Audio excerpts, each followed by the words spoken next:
Decía Cicerón, probablemente el orador más grande de todos los tiempos, que los seres humanos aprenden a hablar hablando. Por lo tanto, de alguna forma, decía, hay que lanzarse a la palestra. Pero ojo, que también decía que se acostumbra a hablar mal hablando mal. Y ahí está la clave, en hablar bien, en cuidar el lenguaje, más todavía, en cuidar la estructura del lenguaje. Seguramente ahora todos vosotros estaréis pensando, pero bueno, este hombre que ya es mayor se ha equivocado porque hoy toca hablar de negociación y resolución de conflictos. Pues la realidad es que no me he equivocado, porque esta frase me viene de maravilla para decir que todos los seres humanos aprendemos a negociar negociando y que todos desde muy pequeñitos estamos negociando. Incluso cuando antes de hablar lloramos para que nuestros padres nos den algo. O cuando nos reunimos con los amigos para ver dónde vamos a ir. Y cómo no, cada día con nuestras parejas, simplemente para intentar convencerlas de poner un canal de televisión o coger el mando a distancia para ver la película que nos gusta. Por supuesto, en el mundo del trabajo el conflicto es consustancial al mismo y lo importante es que lo resolvamos mediante una adecuada negociación, antes de que se escale o se enquiste. Porque lo mismo que las personas se acostumbran a hablar mal, hablando mal, también pueden acostumbrarse o no darse cuenta que están negociando mal por no ser conscientes de que existen unas variables esenciales en la negociación, unos estilos, unas tácticas, unos principios, etcétera, que pueden ayudarnos a lograr nuestras pretensiones. Por supuesto, con esta acción formativa que vamos a emprender ahora, no pretendo, y espero que ustedes tampoco, que mañana salgan y que, por ejemplo, se vayan a sentarse a negociar un convenio colectivo, sobre todo si nunca antes lo han hecho. Nuestra pretensión debe ser conocer las herramientas necesarias para, mediante la negociación, alcanzar las metas deseadas. Y ahí está la clave, en negociar bien, en cuidar la negociación, más todavía, en cuidar la estructura de la negociación.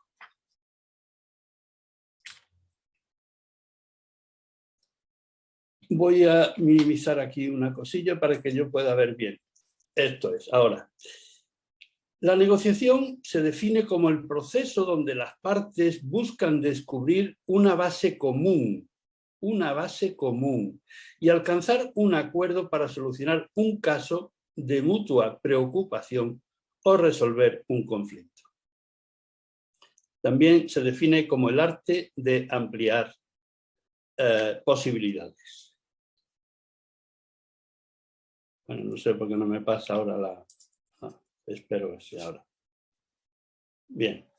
La negociación tiene como objetivo alcanzar acuerdos. No se limita a establecer normas, sino también a la aplicación o administración de los acuerdos. Es decir, cuando establecemos un acuerdo es importante que luego se cumpla y por lo tanto tenemos que establecer algún mecanismo de seguimiento del acuerdo para que se llegue a cumplir. Y ese es el mecanismo más estable para resolver conflictos en las sociedades modernas, es la negociación. No se puede negar la existencia de un elemento conflictivo en la relación. En todas las relaciones humanas hay elementos conflictivos. Como mínimo, la negociación ofrece una oportunidad para intercambio de información que permite mejorar la comprensión mutua y proporciona un procedimiento ordenado por el que cada parte puede presentar a la otra sus argumentos. Se define la resolución de conflictos como la intervención dirigida a aliviar o eliminar la discordia mediante la conciliación, sin entender la discordia como algo tremendamente violento o cualquier cosa de estas, sino simplemente en todas las relaciones hay concordancia, discordancia. ¿Y cuál es la cronología de la negociación? Pues existen 3 etapas clarísimas, que son la prenegociación. En la solución de conflictos también hay negociación, por lo tanto estamos hablando aquí de una cosa u otra de una manera sintética, porque no hay resolución de conflictos sin negociación y por tanto hablo de una cosa u otra sin ningún problema al respecto. Como decía, hay 3 etapas: la prenegociación, la negociación en sí misma y la posnegociación, que vamos a ver seguidamente parte a parte. En la prenegociación, los elementos clave, antes de comenzar la misma, tendremos que constatar una serie de preguntas. El qué vamos a hacer, qué queremos resolver, qué asuntos deberíamos tratar, y de una manera ineludible además. El cómo lo vamos a hacer, si vamos a utilizar un presidente o un secretario que levante acta, si es que tenemos que estar hablando, por ejemplo, de la negociación de un conflicto donde haya varias partes, o que sea un conflicto colectivo, no sea un conflicto individual. ¿Qué actitud tenemos que tomar? ¿Qué estrategia? ¿Qué táctica? Si vamos a utilizar algún estilo o vamos a estar pendientes de alguna táctica que esperemos que la otra parte vaya a realizar, y cómo lo vamos a contrarrestar. El para qué. ¿Qué necesitamos? ¿Para qué necesitamos la negociación? ¿Qué nos gustaría conseguir con ella? ¿Qué pretendemos conseguir? ¿Cuál es el mínimo que tenemos que conseguir? Mi GPT, lo que me gustaría, lo que pretendo y lo que tengo que conseguir. El lugar, el dónde, el sitio, dentro o fuera de la empresa, en horario de mañana o en horario de tarde, 1 hora, 2 horas, etc. El clima entre las partes para poder elegir el sitio, fuera o dentro de la localidad incluso. También es importante que antes de ir a negociar o en cualquier otro momento sepamos quiénes nos tienen que acompañar en la negociación y si tienen que acompañarlo en toda la negociación, etc. Y aunque más adelante trataremos más en profundidad este tema, en principio atenderemos también a las siguientes preguntas. ¿Qué proyecto, qué deseos queremos sacar adelante? Por ejemplo, si voy a subir el importe de la antigüedad o de otros conceptos, tengo que pensar cuántas partes tiene el proyecto y en función del mismo, qué personas nos tienen que acompañar. Si estamos hablando de una subida salarial, tenemos que ir acompañando normalmente por una persona de la administración y finanzas de la empresa que me pueda ayudar si lo necesito. ¿Cuál será la fecha de entrega o la fecha en que podremos tener resuelto una reivindicación económica? O si se trata de un ERTE, ¿a cuántas personas afecta? ¿Cuántas son mayores de 55 años? ¿Y por qué esto de 55 años? Porque como todos sabéis, a partir de los 55 años normalmente una persona ya tiene un subsidio de por vida y además está más cercana a la jubilación. ¿Cuál es la antigüedad de nuestros trabajadores? Etcétera, etcétera. Es decir, el qué tengo, cuáles son mis proyectos, cuáles son las subpartes del mismo, cuál sería la fecha de entrega de cualquier cosa. Y en cuanto al cómo, pues dependiendo de si conocemos o no a nuestros interlocutores, tenemos que definir qué estrategia seguiremos, si más cooperativa o más competitiva, o si, por ejemplo, dentro de la otra parte hay 2 facciones, por ejemplo, cuando hay 2 sindicatos, normalmente comisiones y UGT, y ver quién toma la dirección de la negociación. Si el clima está muy cargado porque estemos en una negociación de un tema con despidos, por ejemplo, o por quitar alguna cosa muy apreciada. ¿Y el para qué? En la negociación hay quien busca que el acuerdo permita la eficiencia de la empresa, pero otros buscarán que el acuerdo sea justo. Por ejemplo, que no hagan siempre horas extraordinarias las mismas personas o que se controle el número de horas extraordinarias.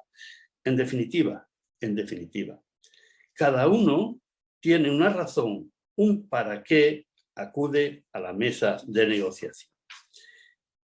En la fase de negociación ya en la negociación propiamente dicha, la primera fase es relativamente corta y sencilla, que es la presentación, que consiste en presentarse las partes si no se conocen o presentan a los nuevos si los hay.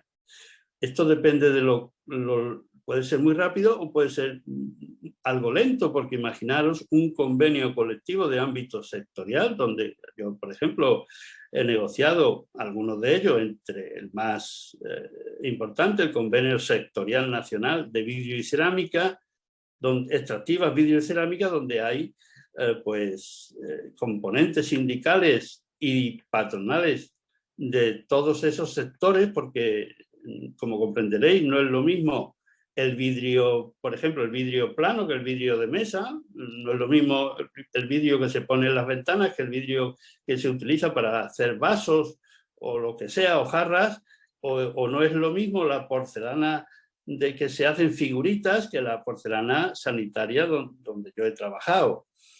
Por lo tanto, lo primero, la presentación. También en esta fase se presentan sucintamente los proyectos de la empresa o plataformas reivindicativas. Yo soy partidario de presentar un proyecto de la empresa de resolución de un conflicto o de negociación de un convenio colectivo. La segunda fase es la exposición-separación y tiene mucho más enjundia que la primera, y es una fase fundamental porque, por una parte, se exponen las posiciones de las partes, pero por otra parte también sirve para saber la distancia, la separación que tiene una parte de la otra. Una vez que tenemos clara la posición de ambas partes y la brecha que las separa, pasamos a la siguiente fase, que es la de integración, en la que buscamos integrar ambas posiciones en un punto común. Por tanto, esta es la fase más importante de todos.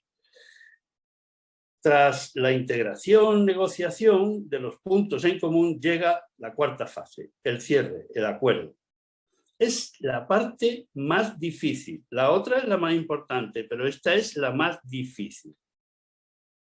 Para no cerrar en falso.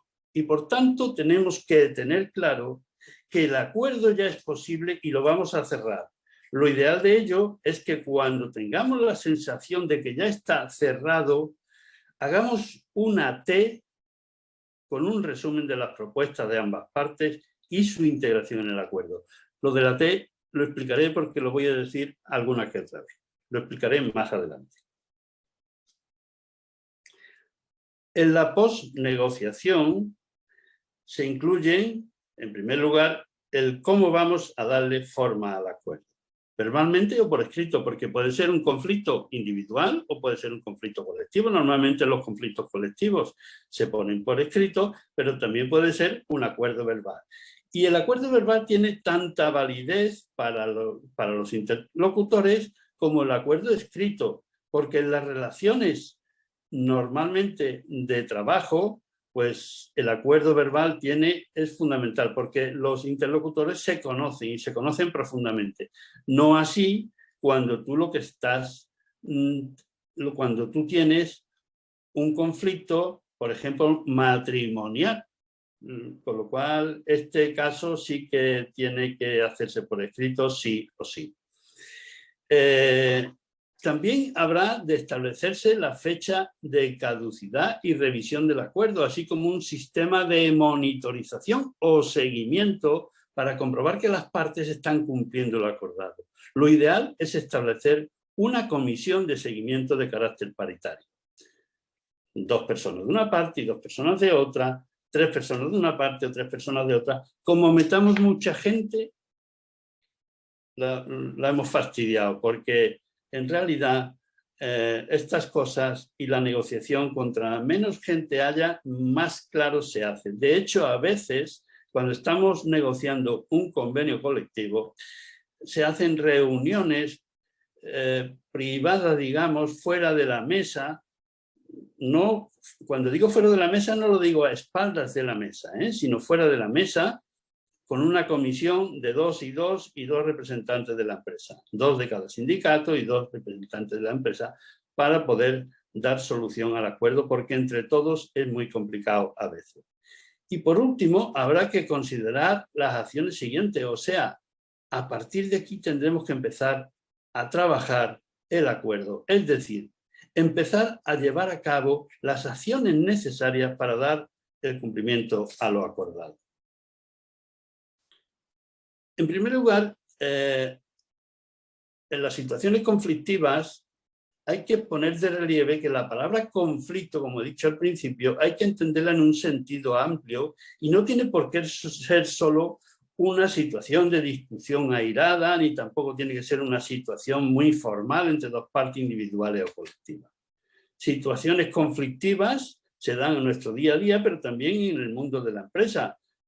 Aquí tenemos un ejemplo en pantalla, cuando tenemos que hacer una distribución del trabajo, o cuando tenemos que cumplir algunos plazos, o cuando tenemos que realizar un cambio sustancial en la empresa, o cuando hay que elegir un plan de vacaciones o determinación del calendario de trabajo, etcétera, etcétera.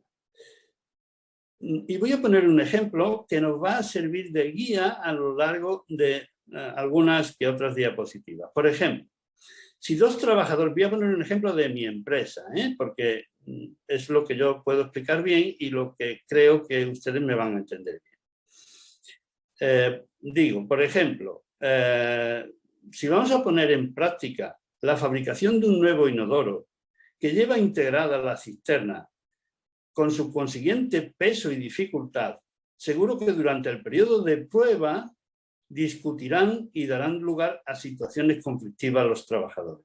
Pues bien, insisto, con esta historia de poner a prueba un inodoro nuevo, vamos a trabajar los estilos de resolución de conflictos. Thomas Kilmann nos habla de que hay 5 estilos predominantes de resolución de conflictos para encarar o enfocar una situación. Y se caracterizan por 2 variables.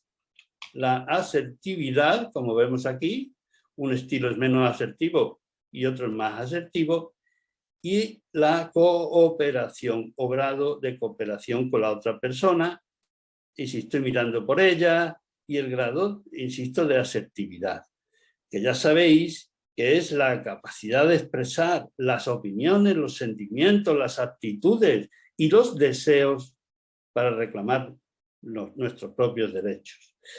Y esto puede ser uno menos cooperativo o más cooperativo, de manera que a todos ellos le he puesto una figurita. El competitivo es un tiburón, el flexible es otro pez, el evasivo es una tortuga que no quiere saber nada, nada de cooperativo, nada de asertivo, pero vamos a ir viéndolo poco a poco. El estilo competitivo es muy asertivo, muy directo, dice claramente lo que quiere, pero es poco cooperativo y no tiene muy en cuenta las necesidades de los demás. La persona solo busca satisfacer sus necesidades y sus intereses. Y me voy a pasar a lo que antes he dicho porque he olvidado decir una cosa importante aquí. Y es que estos estilos de negociación son estilos, no son nuestra manera de ser negociando. Es decir, que tenemos que ser como un jugador de golf, que tenemos que saber utilizar un estilo u otro en función de lo que necesitemos. ¿Y por qué un jugador de golf? Porque un jugador de golf tiene varios palos y utiliza el palo en función de donde haya caído la bola. De manera que si ha caído en un búnker de arena, pues tendré que utilizar uno distinto que si está en el césped o está muy cerca del hoyo. Insisto, es un estilo que podemos utilizar de una manera o de otra según nos convenga. La gran utilidad, por ejemplo, del estilo competitivo es poder marcar límites, decirle a la persona lo que se puede esperar de ti. Es decirle a alguien, hasta aquí puedo llegar, pero no más. Pero también sirve para una situación límite. Por ejemplo, pensar en la situación límite con los 2 trabajadores que están en periodo de prueba con un inodoro y que al desmoldearlo, el inodoro lo sostienen entre los 2, con un peso de 50 kilos y sin secar, es decir, que pesa aún más. Y discuten sin ponerlo en pie si ponerlo en pie sobre la base del inodoro o ponerlo de otra forma. Seguro que uno de ellos, el que use el estilo más competitivo, puede decir, oye, vamos a dejarlo tumbado boca arriba y no hay más que hablar, que esto pesa una barbaridad y además se va a romper. Eso es un estilo claramente competitivo. Y puede estar bien en algunas situaciones, como hemos visto, pero seguramente enerva a la otra parte.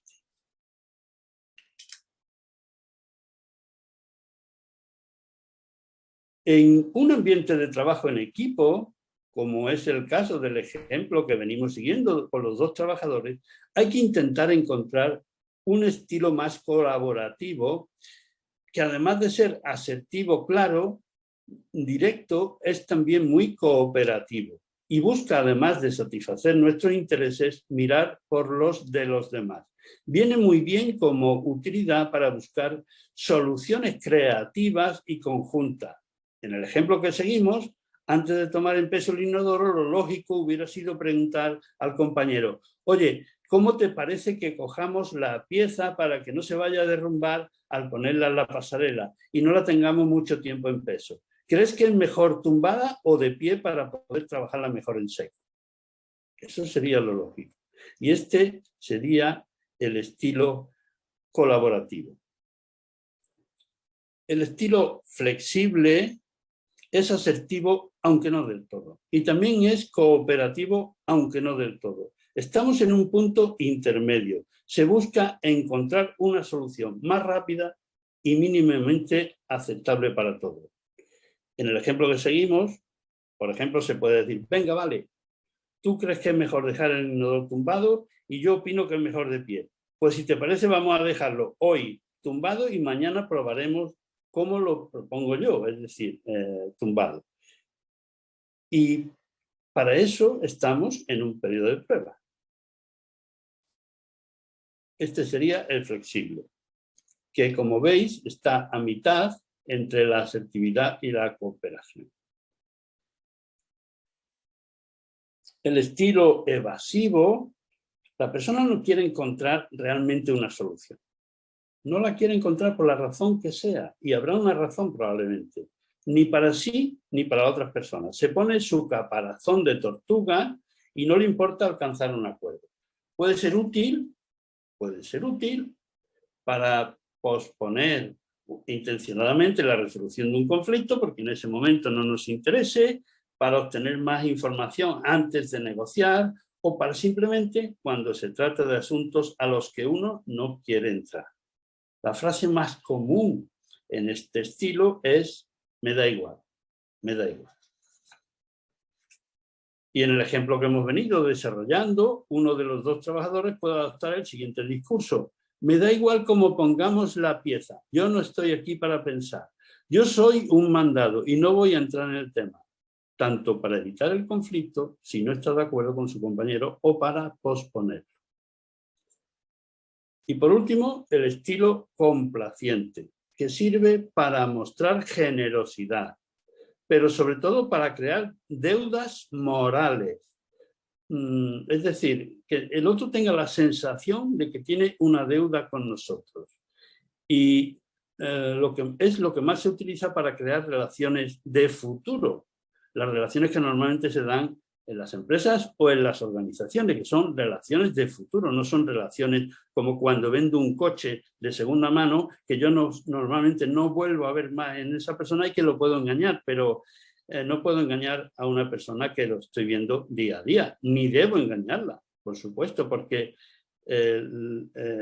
como decía al principio, si una persona me conoce, yo puedo cerrar un acuerdo con un apretón de manos, mientras que no es así si estamos haciendo relaciones que no sean de futuro. La frase típica, en este caso, es lo que tú quieras. Por ejemplo, en el caso que estamos viendo, se dice, oye, ponemos el inodoro tumbado boca abajo, vale, lo que tú quieras. Yo solo vengo aquí a trabajar y a no complicarme la vida pensando. Y además, te guardan normalmente dentro de ti y piensas, bueno, a lo mejor la próxima vez que tengamos que decidir algo, elijo yo, porque le habrás creado una deuda moral. Las estrategias en la negociación son el marco general en el que nos vamos a mover dentro de un marco negocial. Cuando hablo, insisto, de negociación, también estoy hablando de resolución de conflictos. Es decir, que van a ser los límites que definan las tácticas que voy a utilizar, la actitud que voy a tener, los estilos que voy a utilizar, etc. Es decir, el marco general en que nos vamos a mover. Y hay dos grandes bloques, como ya prácticamente habéis visto.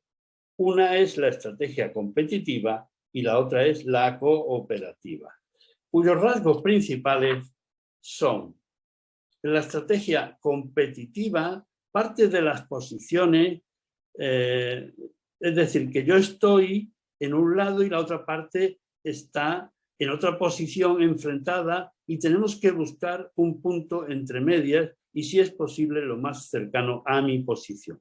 Es como el juego de la cuerda con dos equipos y una raya en medio, y todos quieren llevarse al otro equipo hacia su posición. Igualmente, la estrategia competitiva busca el beneficio propio sin importar apenas el de la otra parte. Por el contrario, la estrategia cooperativa se mueve por necesidades en lugar de por posiciones. Es más sencillo moverse y utilizar posiciones rígidas en las que parece que uno no se puede mover. El sentido y la intención de la estrategia cooperativa es ganar-ganar. Es decir, yo gano, tú ganas. Win-win, que dicen los americanos. La utilidad, teniendo en cuenta las dos reflexiones anteriores y conociendo ya las diferencias entre una estrategia y otra, vamos a determinar cuál es la utilidad de cada una de ellas, porque parece que la estrategia competitiva es el coco, propia de gente mala, de empresarios desalmados, en fin, una estrategia egoísta, y no tiene por qué ser así, porque también tiene su utilidad. La estrategia competitiva tiene utilidad cuando el recurso o los recursos son limitados. Por ejemplo, cuando tenemos poco tiempo o pocos recursos económicos, porque de nada vale indagar en los deseos de la otra parte si no es para provocarla. Es decir, si no tenemos nada, no podemos indagar, porque lo que vamos a hacer es provocar a la otra parte y vamos a meternos en un lío impresionante. Tenemos que ser, en este caso, competitivos y cortar. Igualmente ocurre cuando los intereses están encontrados o tremendamente distantes, cuando nos han dado la plataforma reivindicativa de los trabajadores y nuestros deseos están tremendamente lejos, o tengo un conflicto por alguna otra razón y no podemos acercar posiciones. Es interesante utilizar esta estrategia cuando las relaciones futuras carecen de importancia también. La estrategia cooperativa tiene su utilidad cuando existe un clima ya creado de ganar-ganar, de buena sintonía con la otra parte, cuando existe un clima laboral basado en el respeto a los demás que da lugar a intereses compartidos y cuando buscamos sinergias para llegar a metas futuras con la otra parte. Tomás, disculpa. Sí. Mira, ¿sí? te hacía una pregunta Mari Carmen y decía, ¿el estilo competitivo es más autoritario? Sí, sin duda. Pero no tiene por qué ser autoritario. Es más cortante, diría yo. No sé si me explico. Se trata no de... Es más autoritario, pero se trata no de cortar sin educación, cortar sin firmeza, pero no tiene por qué ser tremendamente autoritario en el sentido peyorativo de la palabra. Sí, confirma ella. Más tajante, ¿verdad? Eso es. Eso es. Muy bien, gracias. Muy bien. No vale, las medias tintas no valen cuando no valen. Tiene uno que afianzar su posición cuando es una posición que tiene que utilizarse este sistema. Bien, las tácticas y contratácticas. Es la forma de proceder en una negociación que facilita una posición ventajosa. Imaginaos un partido de baloncesto. Como veréis, de vez en cuando algún entrenador del equipo pide tiempo y establece una serie de estrategias para romper algo que está funcionando mal, que está funcionando regular. Entonces tenemos que utilizar determinadas tácticas y contratácticas. Las tácticas siempre tienen un lado oscuro o un lado partidista que hay que intentar evitar o no. Depende. Esto me viene ahora al pelo de la pregunta. Es decir, a veces conviene evitar o no. En la estrategia competitiva tiene más sentido utilizar este tipo de tácticas y es importante conocerlas para detectar su uso por la otra parte para así poder contraatacar. También nos sirve para ver o verificar el uso inconsciente o premeditado por la otra parte y nos sirve para sentirnos dueños de nuestra actitud y conducta dentro de la negociación. Sentirnos dueños, saber por dónde vamos, no perdernos en cosas que no es lo que nos interesa a nosotros. Es muy importante esto, saber qué nos interesa a nosotros. Una de las tácticas mejor utilizadas es ensalzar nuestros logros, porque refuerza nuestra posición.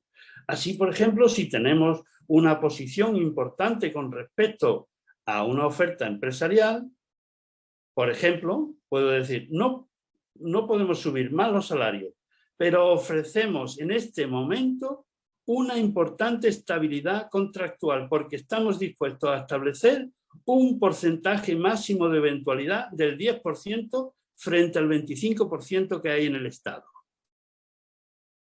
Es decir, estamos utilizando una táctica ensalzando nuestros logros que refuerza nuestra posición y que es muy importante porque si tenemos una eventualidad muy alta, como suele ocurrir en todo el Estado y también en las empresas, que es verdad que estamos en el 25% de promedio en este momento, en el último año, porque en la EPA del primer trimestre no es muy significativa porque hay una reforma laboral y demás y no podemos utilizarla todavía, pero es así. ¿Y qué contratáctica podemos utilizar si nos aplican esta táctica a nosotros? Pues comentarios negativos, debilidades respecto a la propuesta de la otra parte o de su posición para conseguir rebajar la posición del otro. Por ejemplo, están pidiendo, si yo le digo a la otra parte, están pidiendo una subida tan desorbitada respecto al sector, respecto al mercado, etcétera, que será imposible acercar posiciones, de forma que se sitúan en un plano posible o no podremos acordar nada y nos obligarán a situarnos en la posición 0 de subida salarial. Un ejemplo, Un ejemplo. Otra táctica importante es la de fijar límites. Esto suele activar a la otra parte a negociar. A veces no se quiere negociar o no se quiere negociar en ese momento o se quiere perder tiempo. Entonces tenemos que activar de alguna manera que para que la otra parte se mueva, para que la otra parte empiece a negociar y es importante activar mediante el tiempo y las condiciones. De tal forma que si yo digo que tengo una hora para negociar y que me voy a ir cuando pase la hora, la otra parte no se perderá en disposiciones previas. O si pongo unas condiciones previas para los temas que no voy a tratar. La contratáctica, si nos emplean esta táctica, sería plantear dos soluciones. Y esto oxigena la negociación y le damos a la otra parte la posibilidad de escoger una de ellas y además es una estrategia más cooperativa. La táctica de sugerir hipótesis. Se sondea, pero no se compromete. Es un sondeo sobre el grado de movimientos que tengo respecto a la otra parte para conocer la opinión de la otra parte, insisto, sin comprometernos a nada. Lo típico sería, ¿y si hacemos tal cosa? ¿Qué te parecería si pudiéramos hacer esto? ¿Y si hacemos esto otro? ¿Y si aceptase lo otro? ¿Y si en vez de ofrecerte el puesto que me pides, pudiera mirar si tengo alguna otra opción? La contratáctica sería usar el farol. Es decir, cuando nos ponen esta táctica, yo podría decir que tenemos más información, o sea, tirarme un farol como si tuviera más información y decir que, por ejemplo, con la contratáctica de no puedo ofrecerte el puesto que me pides, pero yo podría decir, hombre, si me he mirado todo lo que hay, farol, me he mirado todo lo que hay y hay por ahí un montón de puestos, por decir algo. La táctica de hacer concesiones menores, sin admitir las mayores. Es decir, se trata de admitir como muestra de buena voluntad concesiones que no son definitivas para la resolución del asunto, pero que abren la sensación de deuda. Por ejemplo, vamos a conceder, la empresa va a conceder, habéis pedido que se paguen los festivos a no sé qué, pero no vamos a poder entrar ahí y vamos a conceder un plus de festivo por trabajar el día de Nochebuena o Año Viejo, que al final será una concesión para un solo día y además para muy poquitas personas en general, pero provoca la sensación de deuda o de sentirse a gusto y se puede estimar por la otra parte que tenemos una actitud más cooperativa para incrementos salariales. La contratáctica sería, cuando no quiero entrar en esa parte, pues recompensas futuras, si la otra parte cede en sus pretensiones y exigencias. Va muy bien, por ejemplo, cuando el tiempo es limitado, ya que creas una deuda con la otra parte en futuras negociaciones. Por ejemplo, este tema de subir las categorías profesionales tendremos que dejarlo para la próxima negociación cuando tengamos el tema estudiado. En este momento no nos da tiempo a estudiar esto y tenemos que cerrar ya.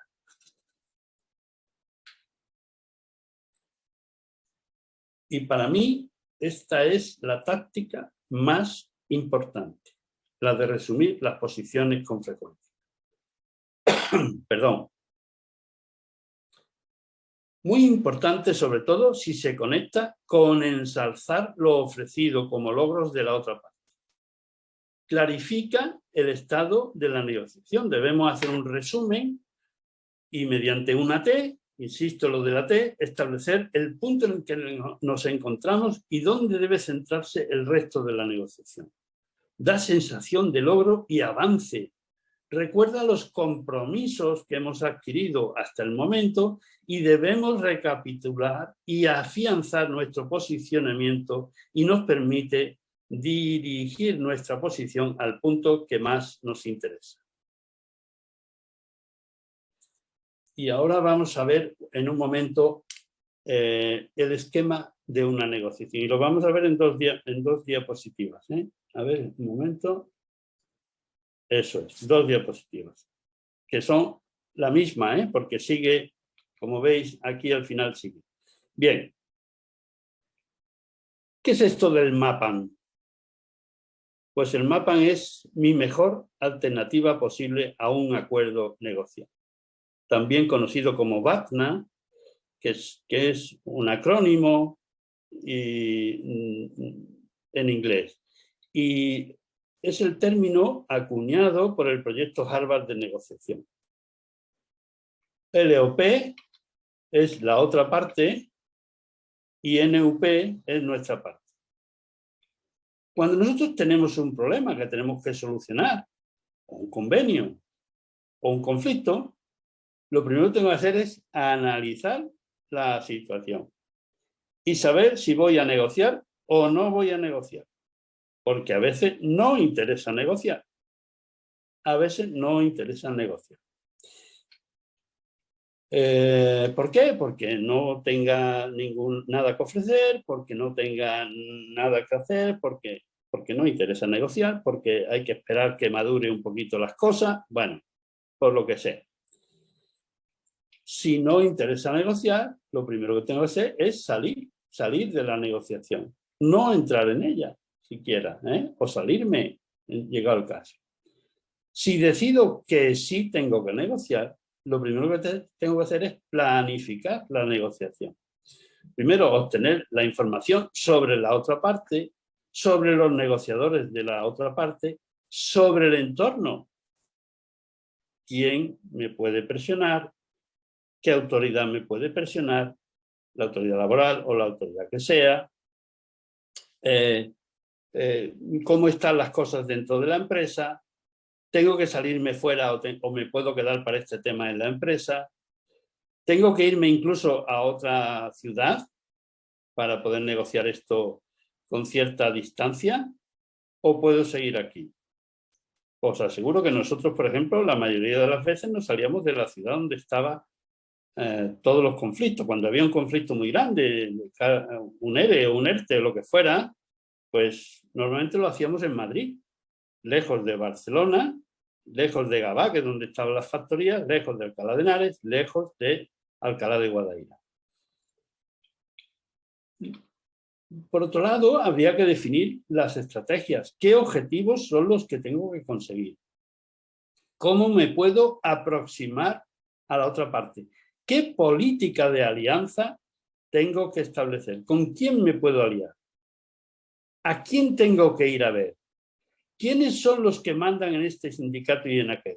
¿Cómo puedo ir previamente a hablar con ellos para establecernos? Esto es una cosa muy habitual, no creáis que estoy hablando de cosas raras. Es muy normal que cuando se va a iniciar un conflicto del tipo que sea o una negociación de un convenio, hablemos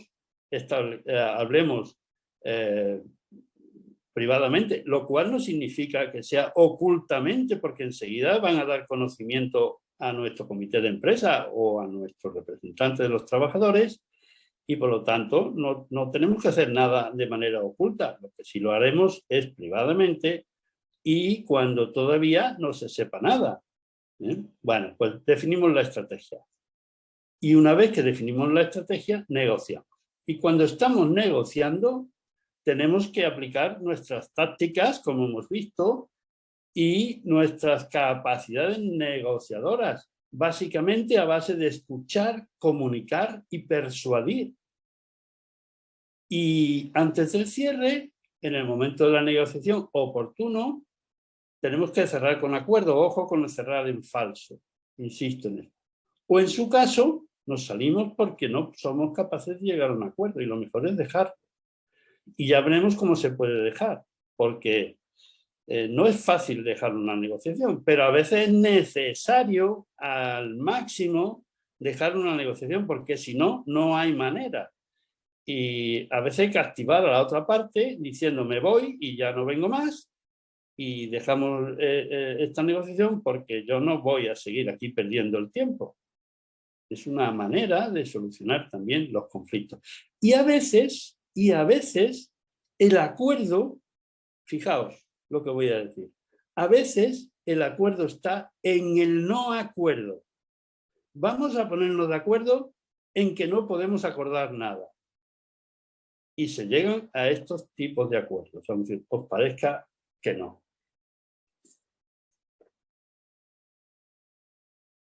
Bueno, ahora. Vamos a entrar ahora en los principios básicos de la negociación.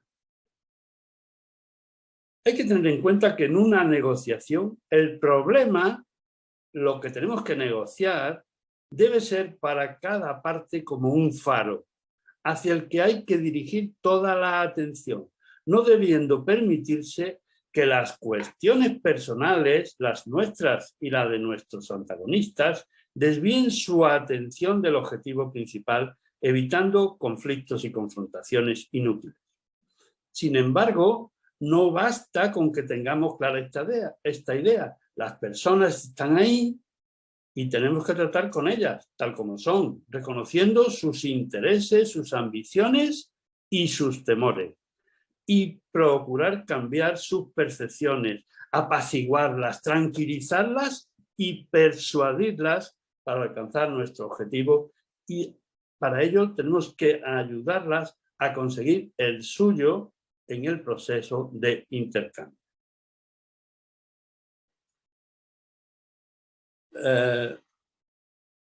Todo negociador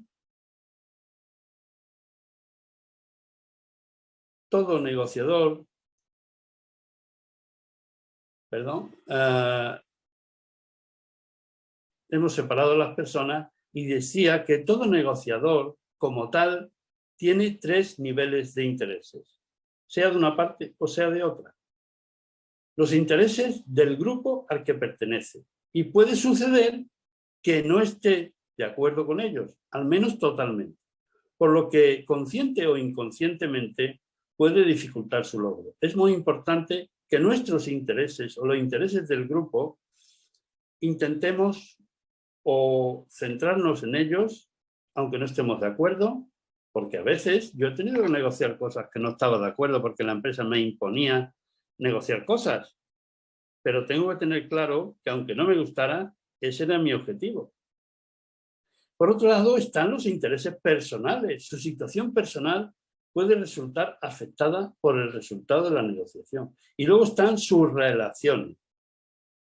¿Cómo puede influir la negociación en las relaciones con los que mandan en la empresa, si es del lado de la empresa, o los que mandan en el sindicato? Si es del lado del sindicato, no puedes negociar en contra de lo que establece el propio sindicato en su política negociadora para ese año, o para ese periodo, o para esa empresa.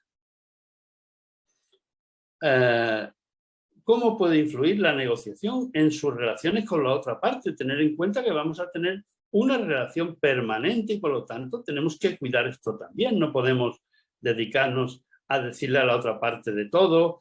Y, en fin, esto es una política que lo de atacar personalmente es otra política que se utiliza y que nunca hay que prestar atención. Nunca hay que prestar atención aunque te esté comiendo por dentro. ¿Cómo pueden influir las negociaciones en las relaciones con los demás miembros del equipo negociador? ¿Qué pasa con los compañeros que el que de alguna manera lleva la voz cantante, el que sabe que tiene que negociar, y el que sabe de verdad dónde está su límite, porque no es conveniente que lo sepa todo el mundo, ni de una parte ni de otra?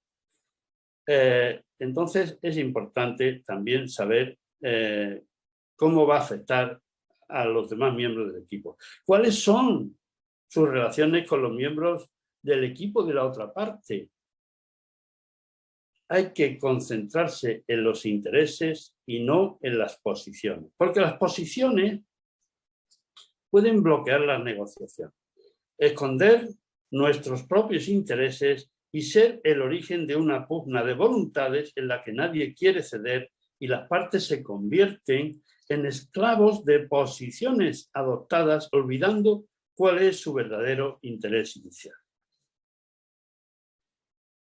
En cuanto a las opciones, pues otro principio básico de negociación es el de inventar opciones en mutuo beneficio y rechazar la idea de que el pastel, lo que tenemos que negociar, tiene un tamaño fijo. El tema de ver las cosas de una manera u otra es muy importante. Si los pusieran, como el otro día me pasó a mí en otro tipo de cosas, que nos dieron un dibujo, seguramente casi nadie ve en ese dibujo las mismas cosas. Por lo tanto, ojo, el pastel no tiene un tamaño fijo. ¿Y qué pasa con los principios? Porque por mucho que se recomiende negociar sobre intereses en vez de hacerlo sobre posiciones y se canten las excelencias de las negociaciones en las que ganan los dos, lo cierto es que en la vida real se llega a menudo a puntos muertos. por intransigencia de las partes o por sus diferencias o por su percepción del asunto, y es necesario recurrir al empleo de criterios objetivos aceptados por ambas partes, como pueden ser, según los casos, la aplicación de normas oficiales de construcción o de calidad. Si estamos discutiendo en un convenio que la calidad es lo más importante y que no podemos correr tanto haciendo las cosas, la productividad es no es importante, que lo importante es la calidad. Aquí lo que hay que hacer es establecer que se están haciendo las cosas conforme a las normas de calidad, a la norma ISO 9001. Por lo tanto, no podemos pedir que hagamos más o menos, sino lo que establezca la norma ISO 9001. O los precios de mercado, o los precios del sector, o la subida de salarios del sector, o la subida de salario general, o las buenas prácticas profesionales. O lo que dice la jurisprudencia. No podemos concertar en un convenio colectivo que los hijos tienen preferencia sobre el resto de los trabajadores, porque la jurisprudencia ha venido a determinar que es un tema de clara discriminación y por lo tanto no podemos hacer.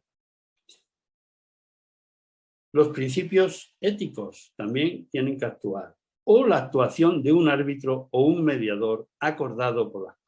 Yo no soy partidario para nada del establecimiento de un árbitro, porque nos puede salir con cualquier cosa y es de obligado cumplimiento, mientras que un mediador lo que hace es posicionar a las partes, hablar con unos, hablar con otros, en unión, por separado, establecer puntos de encuentro.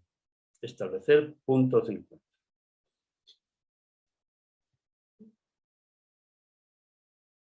La capacidad de control. En la negociación es preciso adoptar una disposición de ánimo adecuada y aplicar la habilidad necesaria para explorar las posibilidades positivas que el conflicto nos ofrece.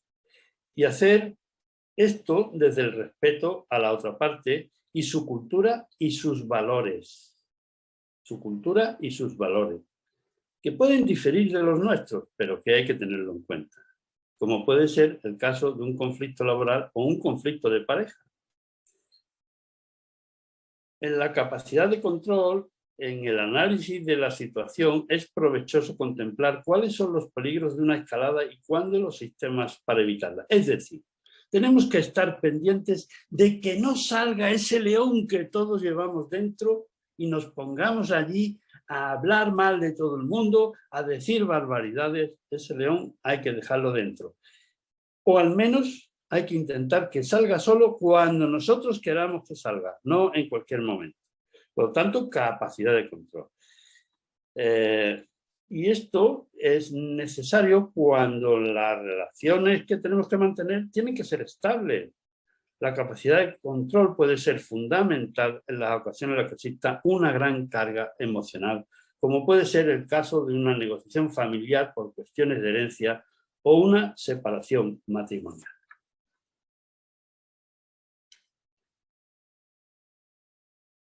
Hay que prepararnos para la negociación. El que olvida prepararse, se prepara para ser olvidado. Un negociador mal preparado tiene que limitarse a reaccionar ante los acontecimientos. Nunca podrá dirigirlo, nunca podrá llevar la negociación por donde quiere. Siempre lo llevarán a rastras. El tema prioritario de la preparación es establecer los objetivos, estudiar tanto tus propios objetivos como cuáles son los de la otra parte. Y ya de antemano intentar prepararte para ver dónde podría haber un nexo de unión, un posible acuerdo. Los objetivos que necesariamente tenemos que conseguir, lo que decía antes, de lo que me gustaría, lo que pretendo y lo que tengo que... Y sin ello sería preferible no llegar a un acuerdo. Esta es mi GPT, lo que me gustaría, es decir, esto sería que yo lo consiguiera, esto sería maravilloso, me darían un premio en mi empresa del 7,5, un premio en mi sindicato de reconocimiento o me harían jefe de no sé qué. Bueno. Luego está lo que pretendo conseguir, es decir, de la posición más favorable a una posición intermedia. Y luego está lo que necesariamente tengo que conseguir. Es muy importante esto de mi GPT, porque si no lo tenemos claro, a veces me meto en zonas donde estoy consiguiendo algo que no tiene ningún valor para la empresa, ningún valor para el sindicato, ningún valor para los trabajadores. Cuando hablo de empresa a veces me confundo, porque la empresa somos todos, tanto los trabajadores como la representación de los trabajadores, y como la representación de la dirección, que es mejor decir la representación de la dirección. Tampoco me gusta la representación social y la representación económica. Bien. ¿Y cómo vamos de la posición más favorable al acuerdo? Pues fijaos, imaginemos que esta es la otra parte y esta es nuestra parte, o viceversa, me da igual. Y este es nuestro margen de maniobra de la parte A, y este es el margen de maniobra de la parte B. Como vemos, no están paralelos, no tenemos el mismo margen de maniobra. Aquí hay una parte de la maniobra, del margen de maniobra B, que en relación a la maniobra A está fuera de su límite. Aquí está el límite y aquí está otro límite. Este está todo lo que hay desde aquí hasta aquí, está fuera del límite de la otra parte.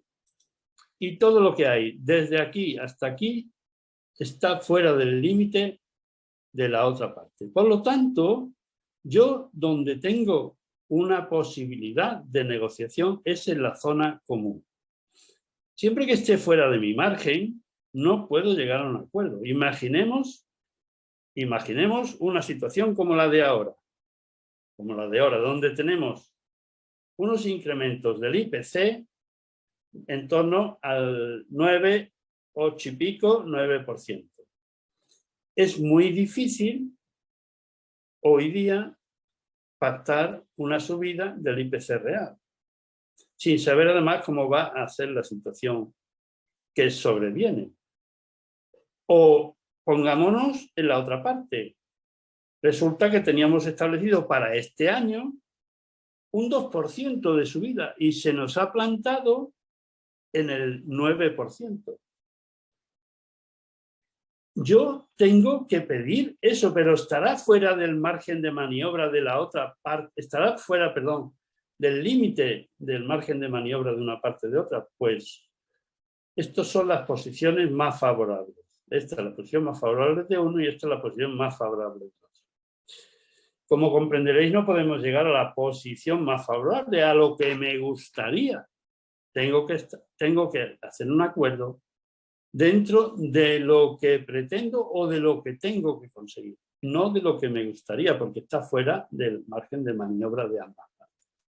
Por lo tanto, estos son los puntos de ruptura de una parte o de otra. Es necesario proyectar la estrategia a seguir en la etapa de preparación. ¿En qué momento se dará cierta información?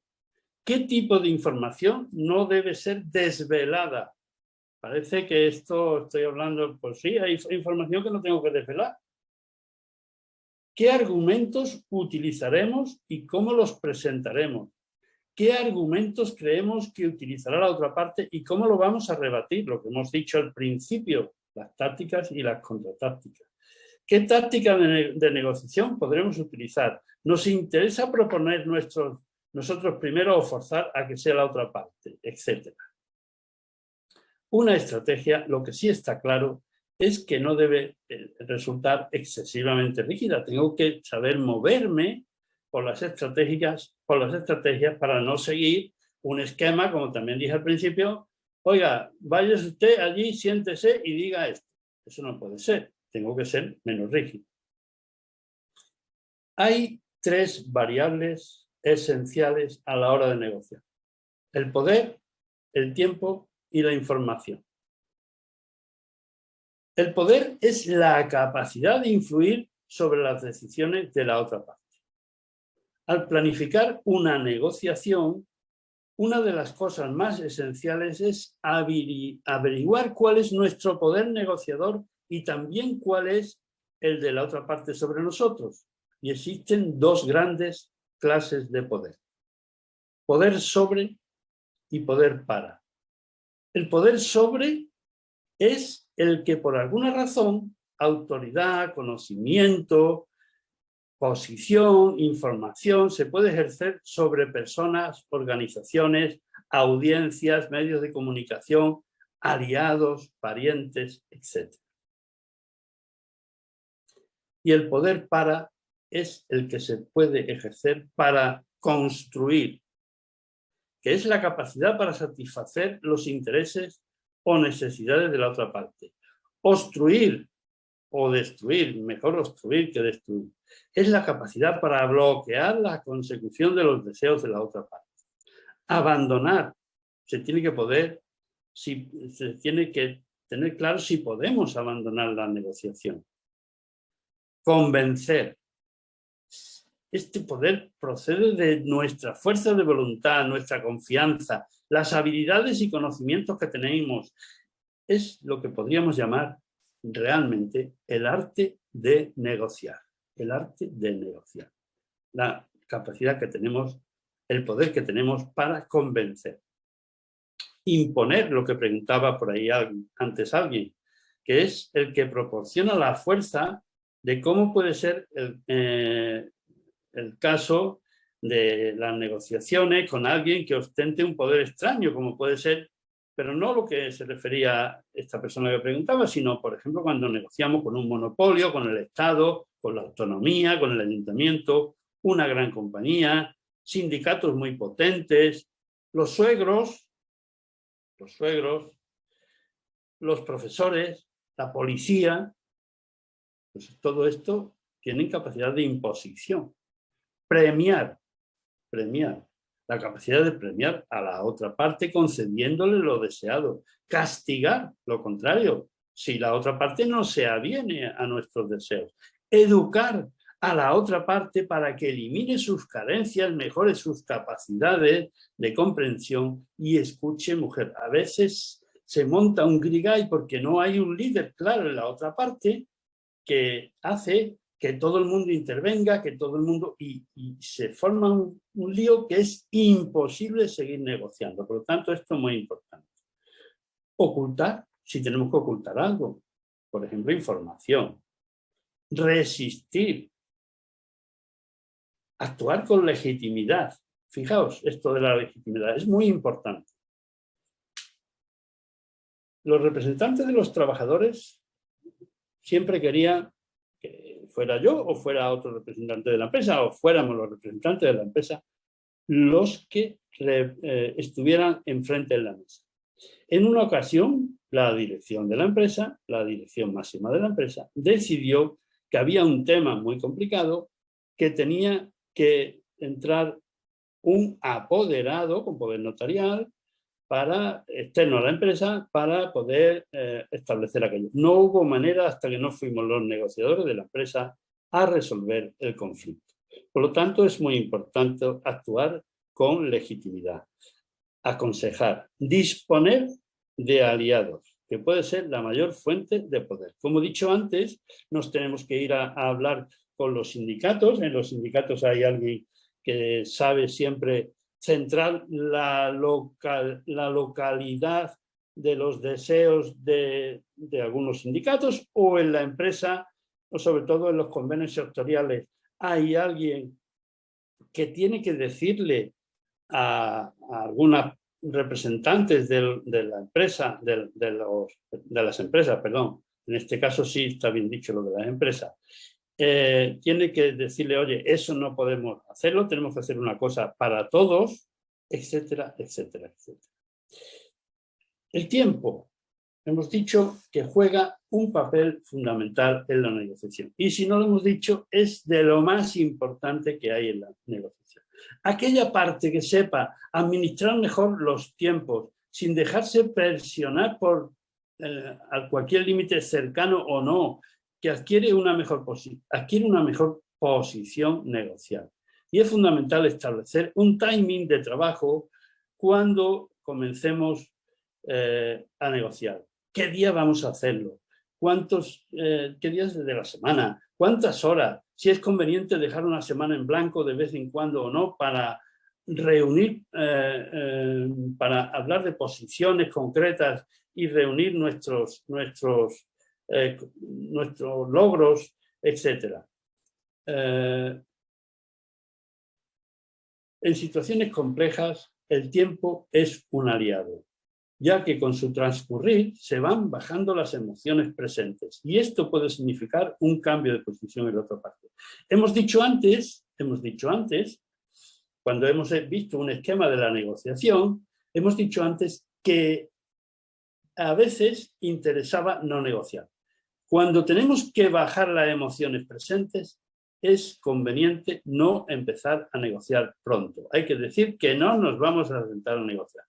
Aunque tengamos la idea y aunque sepamos que hay que negociar casi siempre, pues hay que sentarse a negociar y hay que esperar un poquito a que las emociones bajen.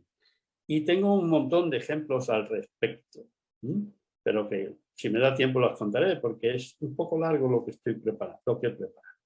Bien, la información. Sabemos que forma parte del poder. Y es conveniente conocer a los negociadores con los que tengamos que compartir mesa, saber qué conocimiento o qué experiencia tienen, la dinámica interna de la otra parte, cuáles son sus relaciones, sus posibles rivalidades y los posibles intereses encontrados en torno a la negociación. Hay que informarse del entorno y el entorno es todo, absolutamente todo. Por ejemplo, las situaciones de disponibilidad y los precios de los bienes o servicios implicados. Es decir, que si estoy en una empresa de producción, tengo que saber cómo está la producción, si tengo mucho stock, si no tengo mucho stock, si estoy fabricando por encima de lo que necesito o si estoy fabricando por debajo de lo que necesito. Como comprenderéis, si estoy fabricando por encima de lo que necesito, yo tendré más poder para no subir mucho el salario.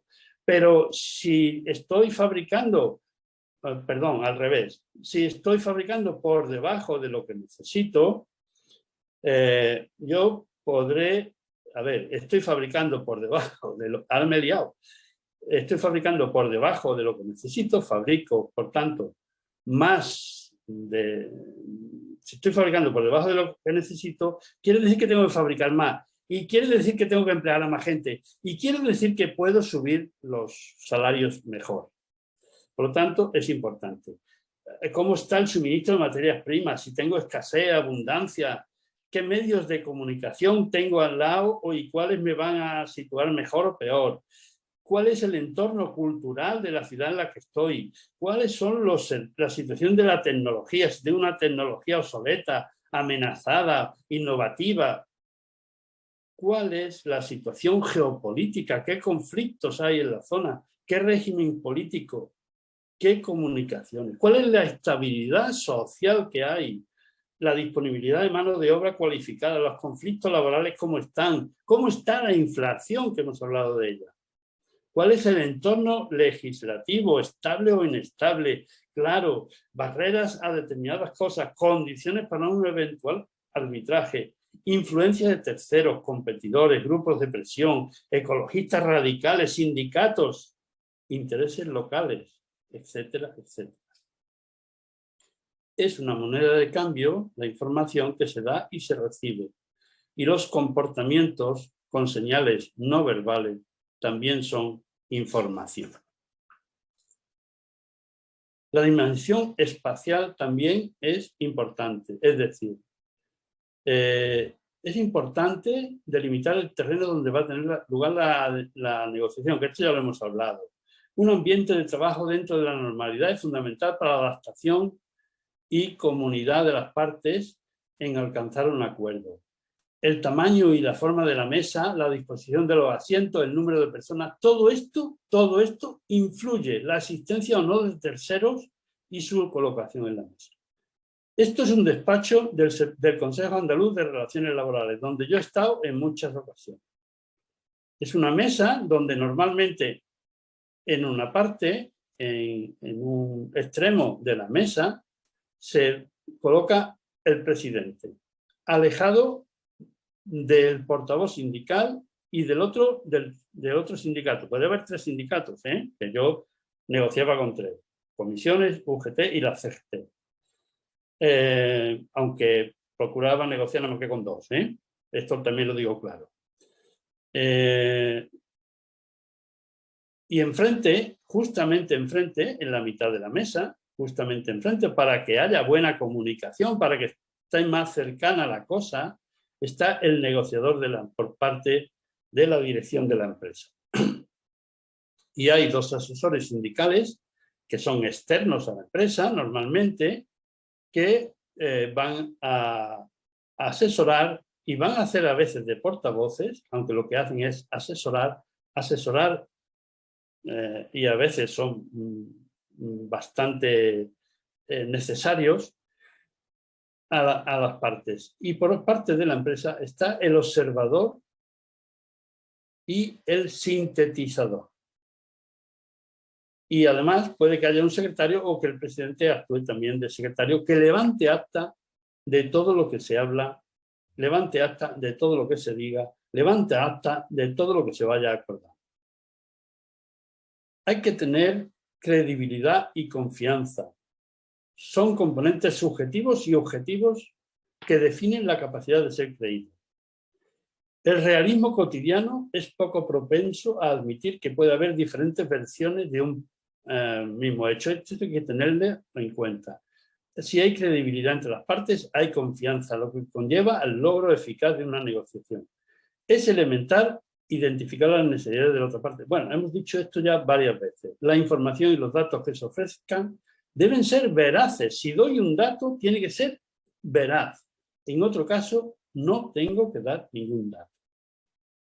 La legitimidad, que también hemos hablado de ellos, el poder material, las habilidades personales, la retórica, el carisma, la persuasión, el grado de disposición, el compromiso.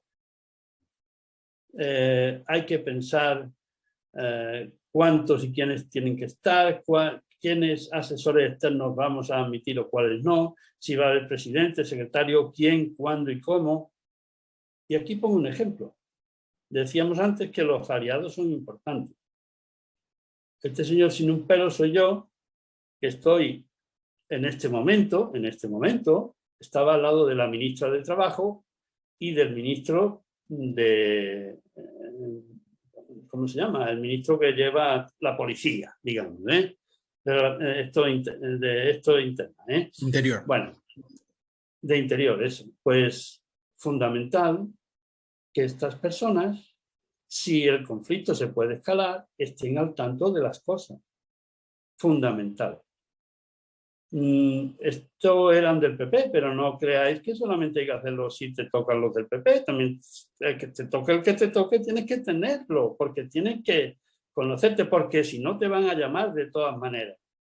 Y hay que aprovechar cualquier circunstancia en la que estés con ellos para que de alguna manera tengas, si no aliados, al menos que conozcan tu punto de vista. Es fundamental. ¿Cómo se reparten en la dirección los roles que pueden ser iguales en la otra parte? Pues hay una dirección que lo que hace es llevar las riendas de la negociación, de forma que hace propuestas, es el que hace concesiones, el que solicita suspensiones y por lo general dirige la negociación hacia su conclusión. Luego está el sintetizador, que se resume en la de ganar tiempo para el dirigente, es decir, consiste en romper o desviar el curso de la discusión por unos momentos, utilizando para ello los medios más diversos. Pedir aclaraciones, voy muy mal de tiempo, acabo de mirar el reloj y ya me ha dado un poco de... porque no voy en tiempo. Bueno, tiene que formular preguntas, tiene que, en definitiva, ganar tiempo. Y luego está el observador, que lo que hace es apenas participar hablando. Lo que hace es callado, observando y captando todo lo que sucede. Debe interpretar los silencios, los titubeos, dudas en determinadas propuestas o entusiasmo, su inquietud cuando se ha tratado otro punto, el lenguaje no verbal, etc. ¿Quién participa? Pues cuando estudia la otra parte, son ejecutores e influenciadores. ¿Qué personalidad tiene? Esto también lo hemos visto. Los valores que tiene la otra parte, ¿son absolutos o tienen tendencia a que no? Comportan la entrada en la escena. Cuidado con los valores porque pueden entrar en escena los buenos y los malos, personas con razón y sin ella. Por lo tanto, tenemos que relativizar estos elementos y procurar construir otra nueva basada en valores consensuados previamente. Una narración abierta es una narración receptiva. Es una invitación a la conversación. La etapa inicial de discusión es una oportunidad. Proporciona todo tipo de información sobre los objetivos, compromisos e intenciones de nuestro opositor. ¿Y cómo se hace la indagación de las necesidades de la otra parte? Pues mediante preguntas abiertas y mediante escucha activa. Las preguntas abiertas tienen que basarse en el qué, que también se denominan preguntas poderosas, en el qué, el cuál, el cómo, el cuándo o el para qué, pero nunca en el por qué, ya que los por qué implican que la otra parte normalmente se tenga que justificar. No voy a hablar más de esto porque si no, no voy a pasar a más adelante. Simplemente hay otras preguntas que son las preguntas control, que son muy poderosas también y son aquellas que hablan que si quiero indagar sobre las necesidades, un ejemplo podría ser, ¿qué es lo más importante que necesitas de un acuerdo? ¿Cómo llegaste a formular esta propuesta? ¿Por qué esta cuestión o estas cuestiones son tan importantes para ti? ¿Qué podría tener de malo si no sale tu propuesta tal cual? ¿Hay de por medio alguna preocupación o cuestión subyacente cuando hay emociones? ¿Te parece que podemos avanzar? ¿Sí? Pues vamos a ello. Estos son preguntas control. Lo de los demás ya sé que vosotros seguro que sabéis que son preguntas abiertas y que no. Lo que pasa es que hay un montón de preguntas, pero esto lo daré en un resumen que haré al respecto. Hay que mostrar empatía, cuidar y respetar los sentimientos, utilizar, bueno, no tener prisa, el tiempo es importante, nuestras primeras propuestas, hacerlas con condicionales, esto sí que es muy importante, condicionales. Un no rotundo, sin más explicación, no sirve para nada. Si decimos que no, solo nos lleva a discutir o incluso a la ruptura. Si animamos a la gente a decir que no, ofreciendo tras cada cosa no, nuevas alternativas, lo que estamos haciendo es dando cosas sin nada a cambio. La técnica más útil de tratamiento de propuestas y contrapropuestas consiste en hacer un resumen, lo que decía al principio, que organice el tema, recuerda a todo el mundo lo que ocurre y demuestra que se escucha atentamente.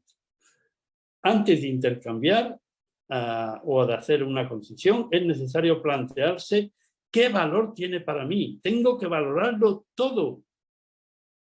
¿Cuánto me cuesta conceder esto? ¿Qué valor tiene la concesión para la otra parte? Porque igual estoy concediendo algo que no tiene ningún valor. ¿Qué quiero a cambio? Siempre queremos algo a cambio. ¿Por qué lo quiero intercambiar? Todo lo que la oposición nos pide tiene algún valor para ello. Tengo que tenerlo en cuenta. Y también debemos valorar nuestras concesiones desde la posición de la otra parte. La regla del sí condicional es fundamental. Si usted acepta X, nosotros aceptaríamos Y. Un sí delante de una afirmación evita que nuestro opositor pueda apropiarse de ella sin más. Estamos educando para el intercambio y tiene que pagar todas nuestras concesiones con otras concesiones. En tanto la otra parte no acepte nuestro precio, no haremos concesión alguna.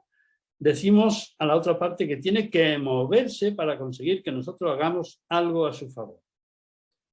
Máximas a recordar en esta fase de intercambio. Toda propuesta debe ser condicional. Nunca debemos dar algo por nada. Siempre tenemos que presentar primero nuestras condiciones. Mantengamos los temas entrelazados. Para concluir una negociación hay que cerrar adecuadamente. No es necesario que ambas partes estén en sus respectivas posiciones límite.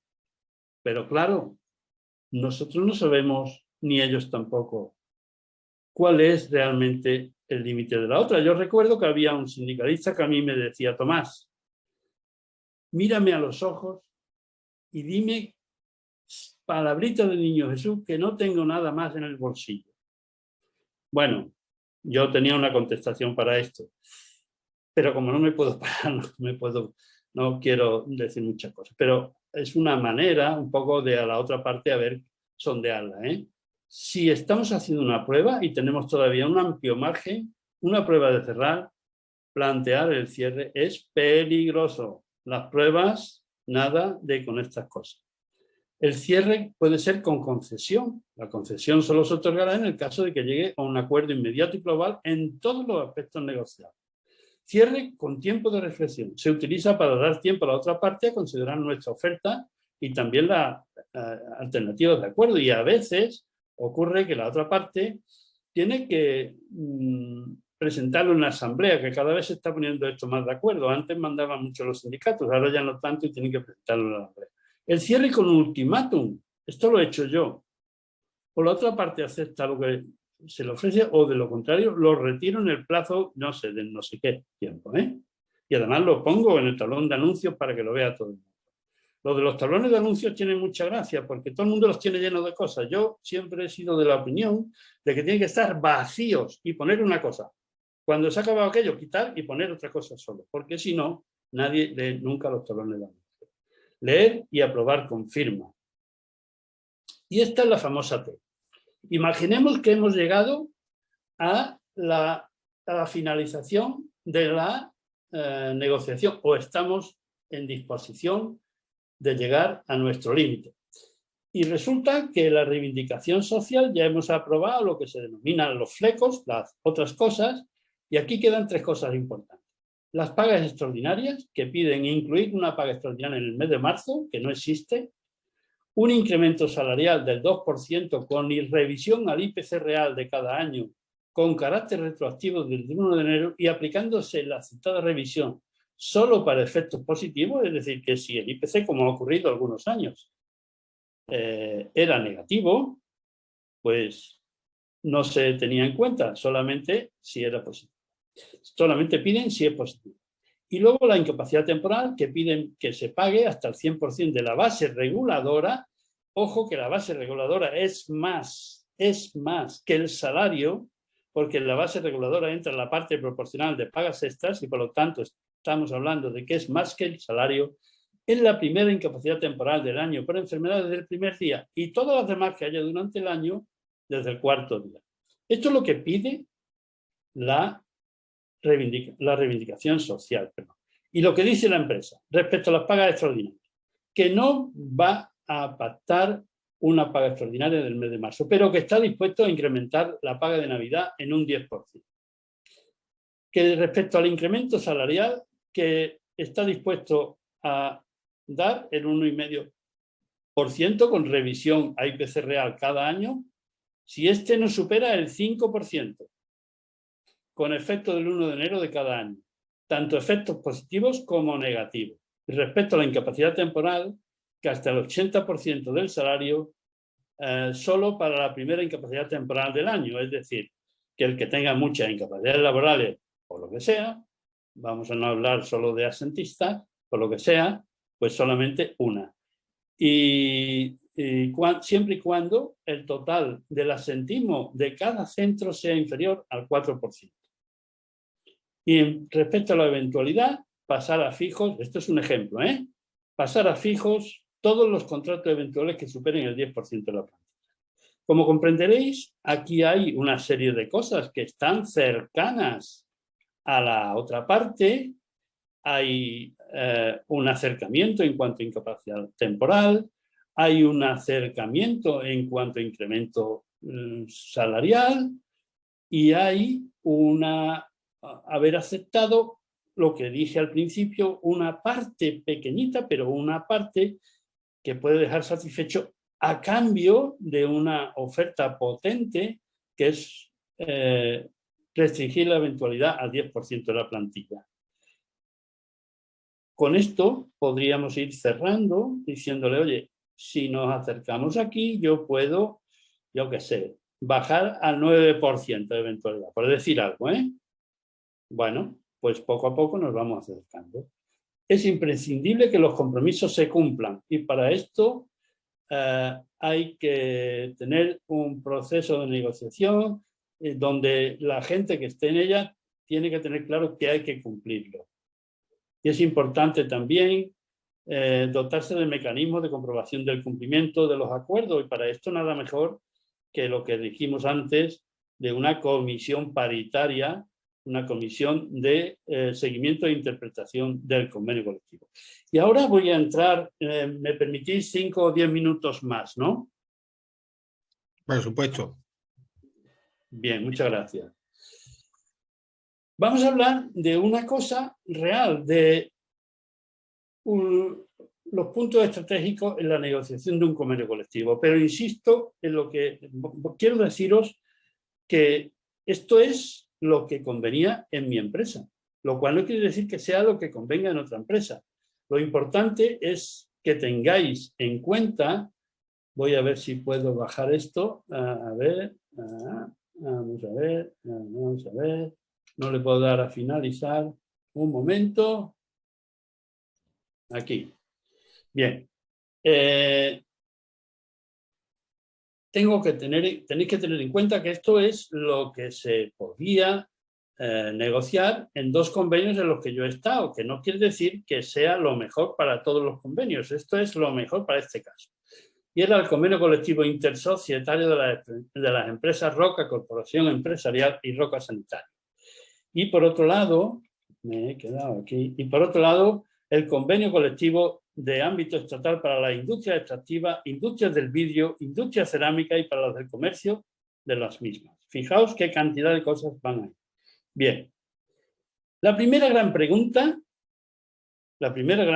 estratégica que nos deberíamos de pensar cuando montemos una empresa, cuando estéis asesorando a vuestros emprendedores, es qué nos conviene más, si un convenio colectivo de empresa o un convenio colectivo sectorial.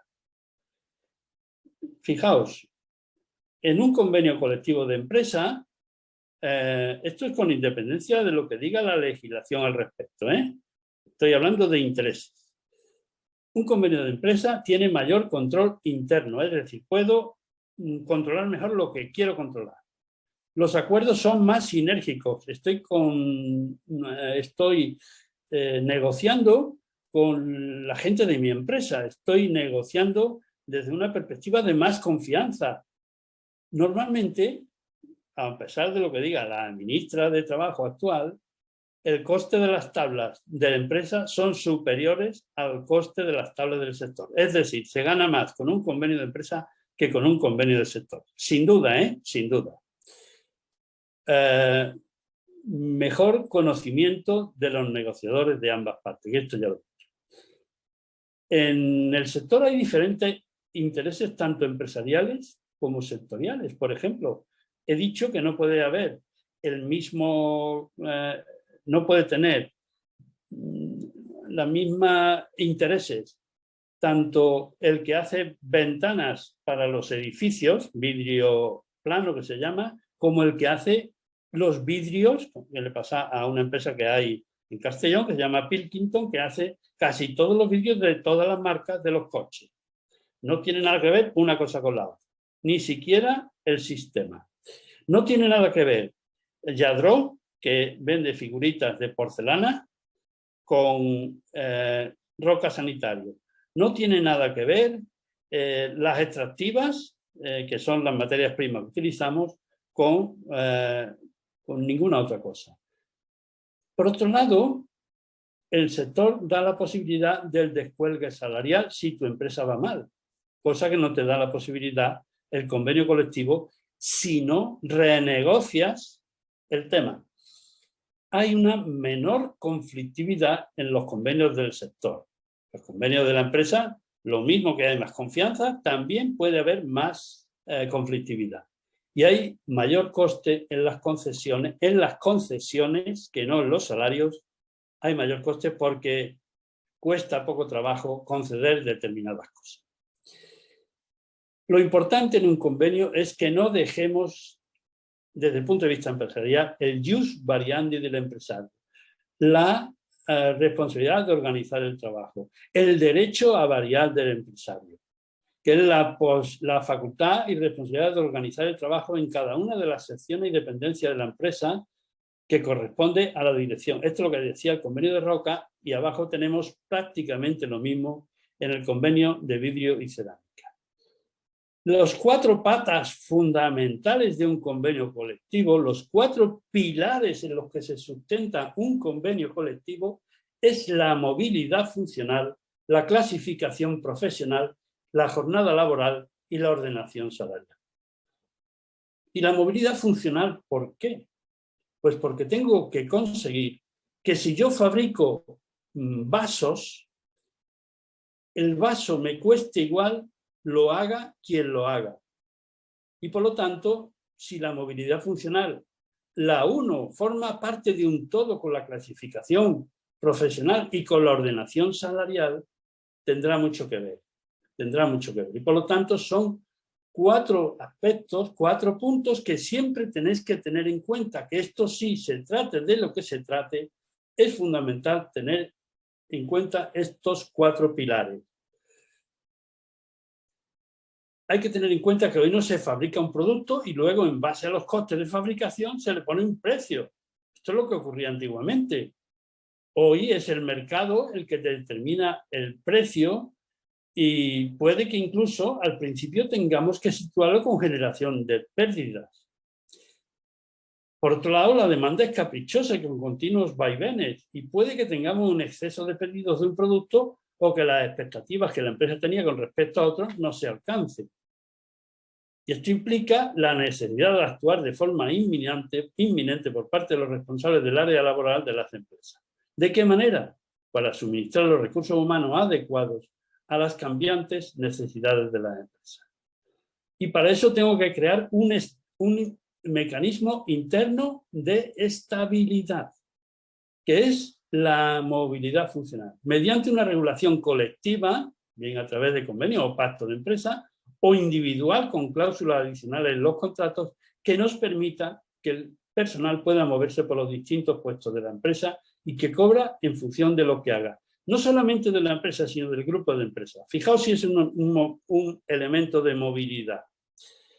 Si resulta que yo estoy en un centro de trabajo donde se dedica, pongamos por caso, exclusivamente a hacer platos de ducha, y resulta que los platos, o bañeras, para que lo tengamos más claro, y resulta que en ese centro de trabajo no tengo petición de bañeras, porque cada vez se ponen menos bañeras en los edificios, en las viviendas, y sin embargo tengo al lado otro centro de trabajo, que es lo que ocurría en mi centro de trabajo en Alcalá de Henares, que había dentro de la factoría 3 fábricas, pues había una de bañeras, de fundición y otra de porcelana.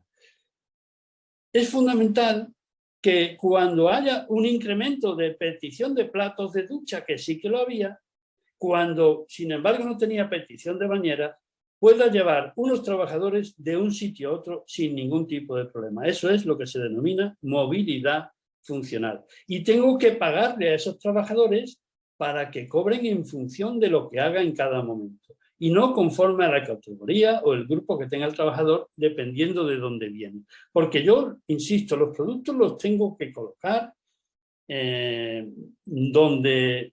los trabajadores los tengo que colocar y que el producto no me cueste más en función de dónde los coloque. Y no creáis que esto ha sido nunca un tema belicoso dentro de la fábrica, es decir, esto siempre se ha aceptado, porque hay unas veces que cobran más y otras veces que cobran menos, dependiendo de dónde vayan.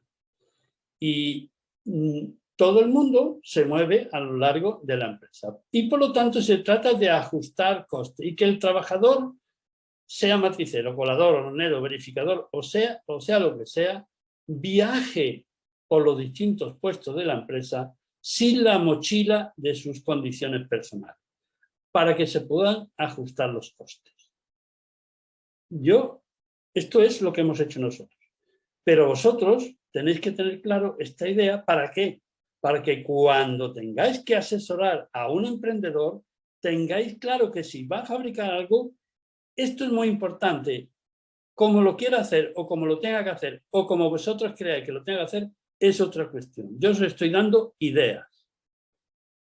Por lo tanto, la movilidad funcional forma parte del jus variandi del empresario, pero no es un poder absoluto, es un mecanismo de redistribución. No voy a seguir aquí. Hay que potenciar los grupos profesionales en lugar de las categorías y valorar los puestos de trabajo mediante un sistema empírico y justo, mediante un sistema de asignación de puntos, como vimos la semana pasada. La jornada laboral hay que intentar aplicar módulos anuales, como hacen la mayoría de los convenios, y no semanales, que por otro lado el Estatuto de los Trabajadores establece 40 horas semanales, pero es un módulo que no tiene por qué ser semanal realmente.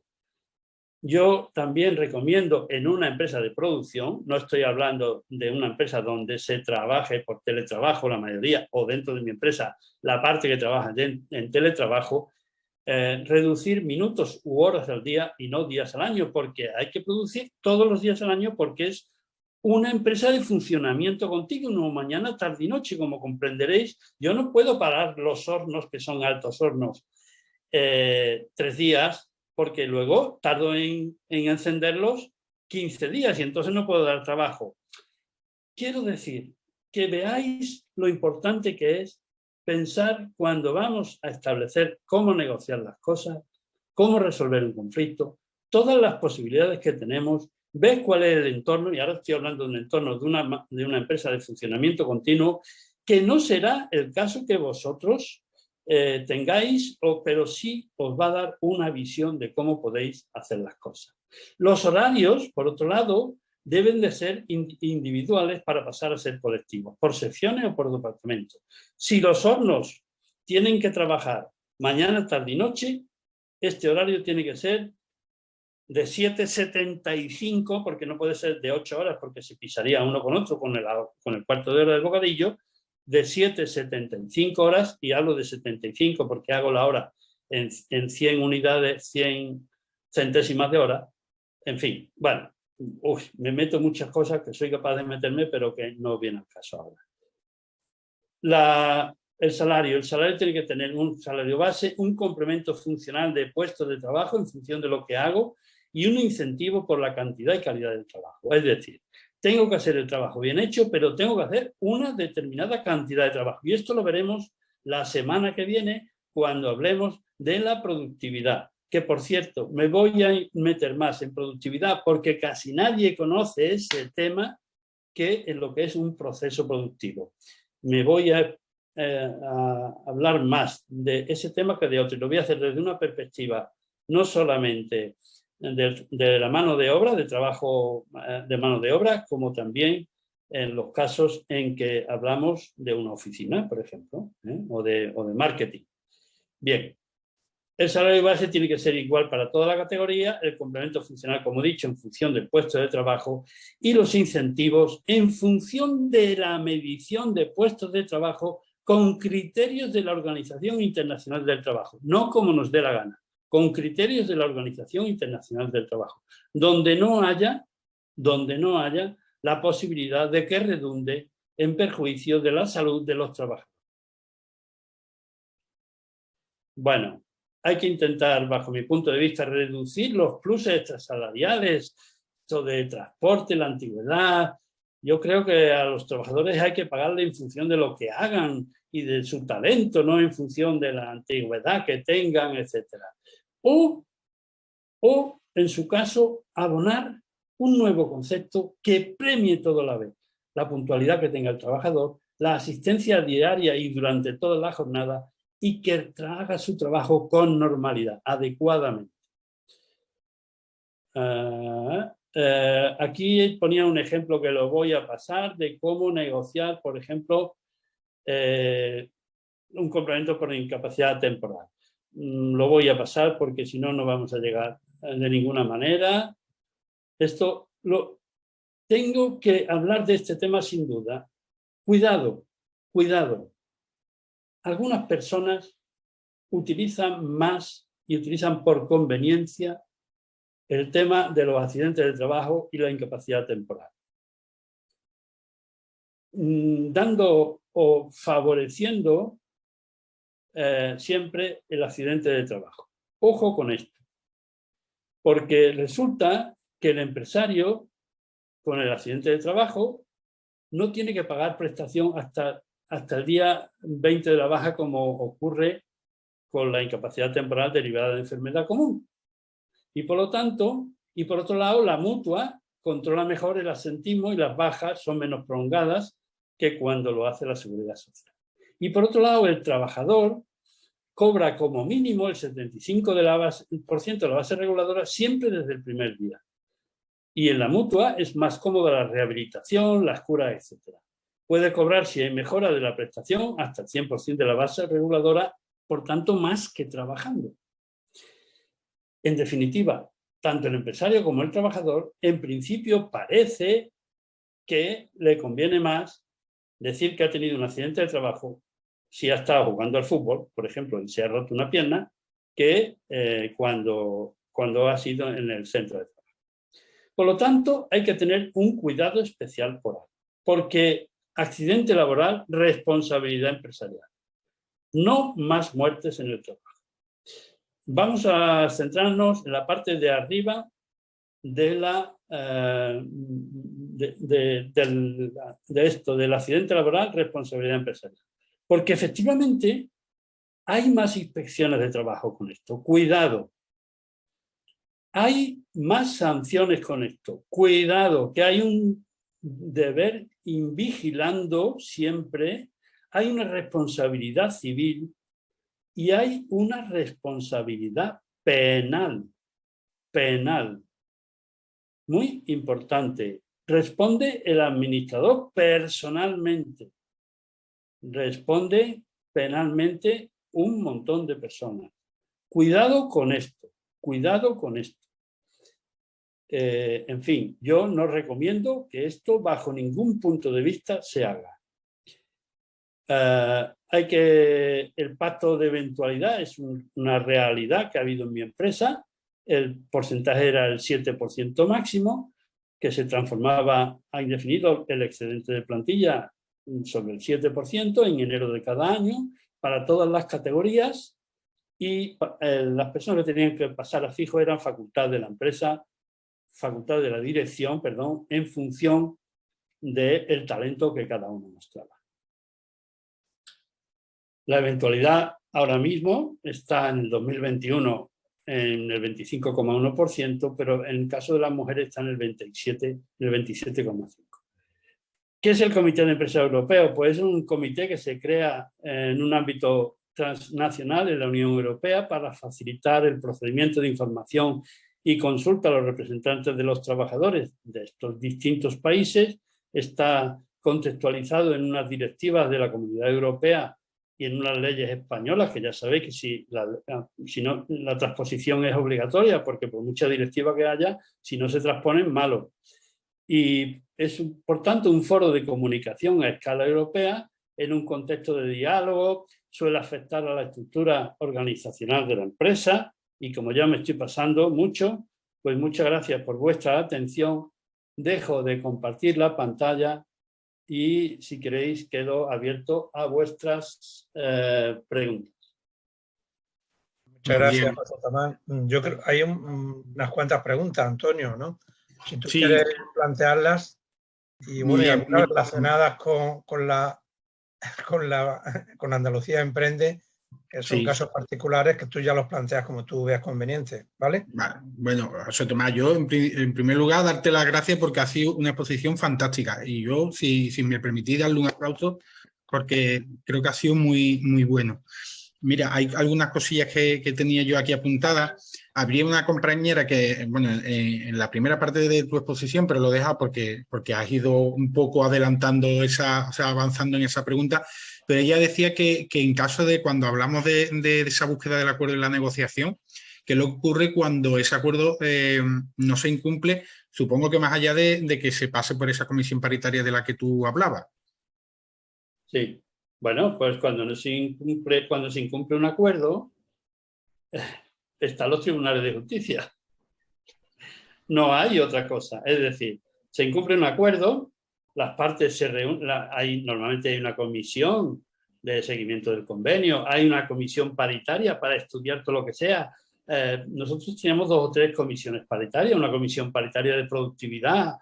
Bueno, hay una comisión paritaria que normalmente las comisiones paritarias lo que hacen es o resolver un conflicto, que también se puede resolver el conflicto a través de la comisión paritaria, o no. Y en el caso de que no se resuelva, la única solución viene vía de que se haga, bueno, aparte de todas las medidas de presión o no, pues está lógicamente abierta la jurisdicción social. Perfecto. Bueno, y además, como tú hablabas también en una parte, dentro de la jurisdicción social, esas mediaciones, ¿no? Tipo CERCLA, que son previas a la vía judicial. Perdón, claro. Está el CERCLA en Andalucía, está a nivel nacional, porque cuando son empresas de carácter multiregionales o multicomunidades autónomas, tiene que hacerse en el servicio nacional al respecto, ¿eh? Que no es la Fundación SIMA. Pero si hay en varias provincias de Andalucía, necesariamente tiene que ser en el CERCLA. Estupendo.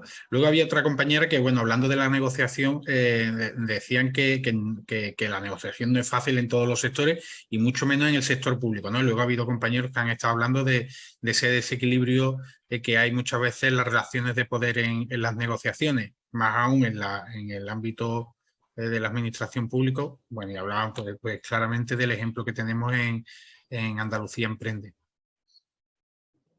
Bueno, yo no puedo opinar porque no conozco el tema, está claro. Bueno, era un poco por comentártelo. Yo, cosas que he apuntado, José Tomás, que me han parecido muy, muy interesante que has comentado, por ejemplo, en la fase de negociación, esa importancia de la preparación para afrontar una negociación, ¿no? Que parece que muchas veces no hay unas buenas preparaciones y al final eso acaba en muchas negociaciones en las que al final se produce una negociación tortuosa y que casi se llega a un acuerdo por desgaste y por cansancio y no con mejores resultados, ¿no? Muchas veces por no haber hecho una buena preparación de esa negociación, ¿es así? Hombre, sin duda. Mira, yo me acuerdo una anécdota, para que te hagas idea. Yo conocía muy bien a mis interlocutores, me he tirado 25 años con ellos. Hemos hecho muchas cosas positivas y ha pasado alguna negativa también, seguro.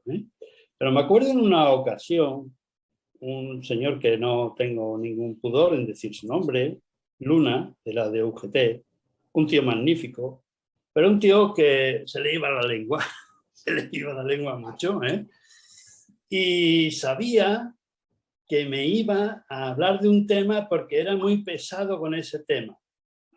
Era un tema económico, Y el día que tocó, pues yo tenía su nómina delante. Y entonces le dije, mira, estás hablando cosas que no son. El ejemplo, tu nómina. Me había preparado perfectamente el tema para poder decirle que me estaba diciendo cosas que no eran.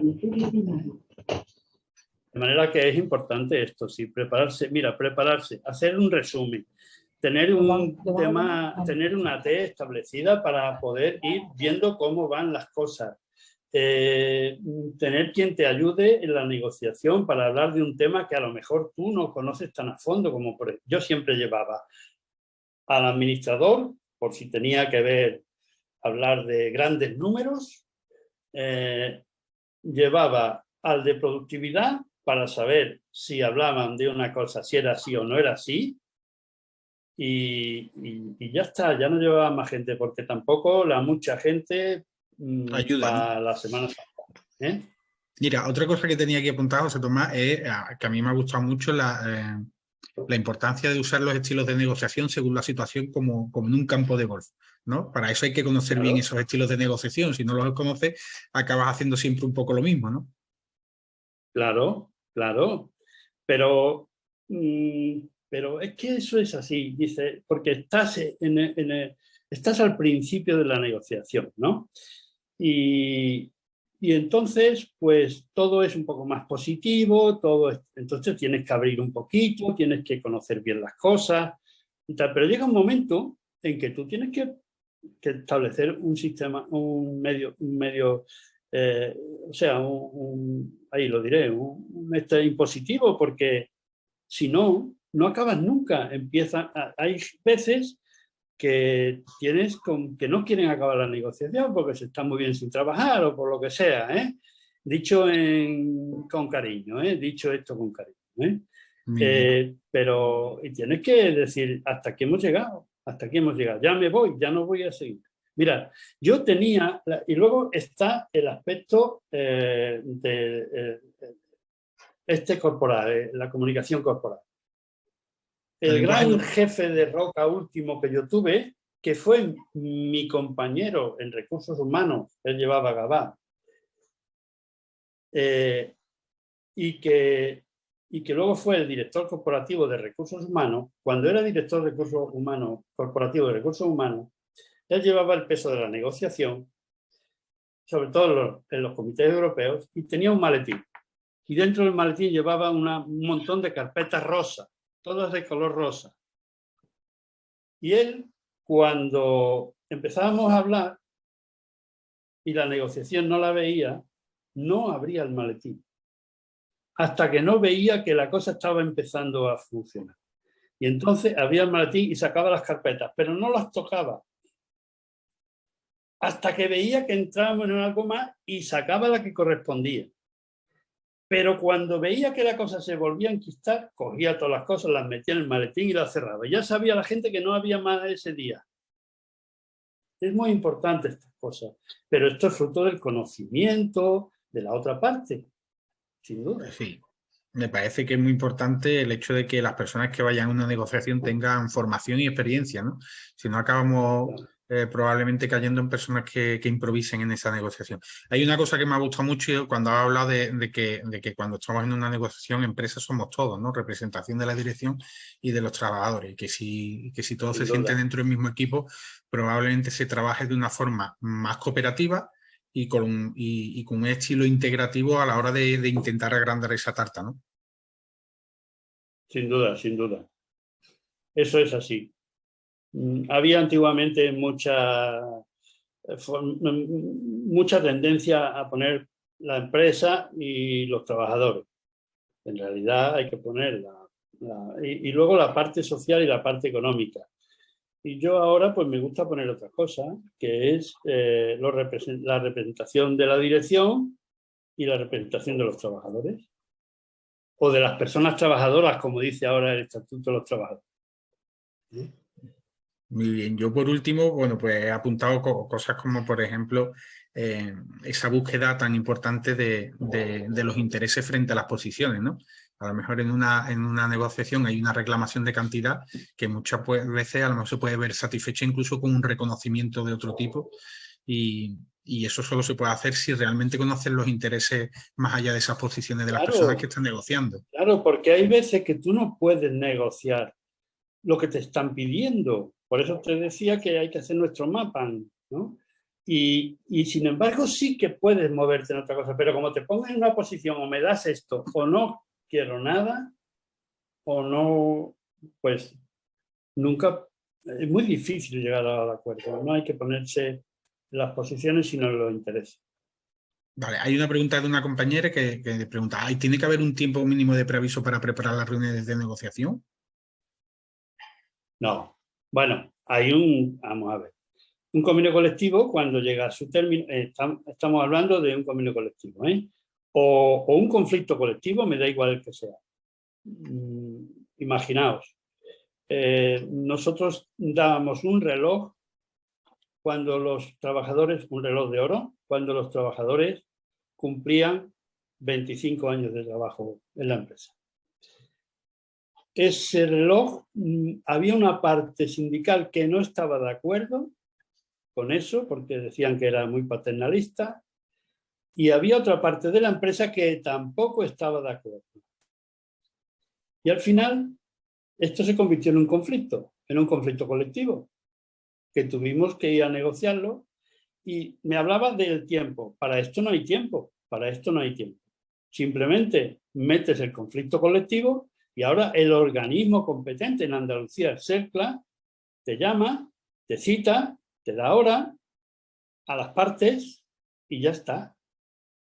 Y te reúnes y ya llevas el acuerdo o no, porque puedes hasta llevar el acuerdo, como llegamos nosotros a un acuerdo, en pagar no sé cuántos euros en vez del reloj, y pagarlo en una fecha concreta que era la Navidad, que era cuando se entregaba a final de año. Bueno. Muy bien. Bueno, pues yo no veo ninguna pregunta más. Fátima, no sé si quieres comentar algo, a mí me pareció súper interesante. Pues darte las gracias, José Tomás, porque ha sido súper interesante, muy bien explicado, como siempre todo muy sintético y de gran valor por tu experiencia, que la verdad es que eso lo transmite, vamos, que nos has dado mucha información clave y nos va a ser de mucha utilidad. Y bueno, pues muchas Antonio, gracias. también a ti, muchas gracias.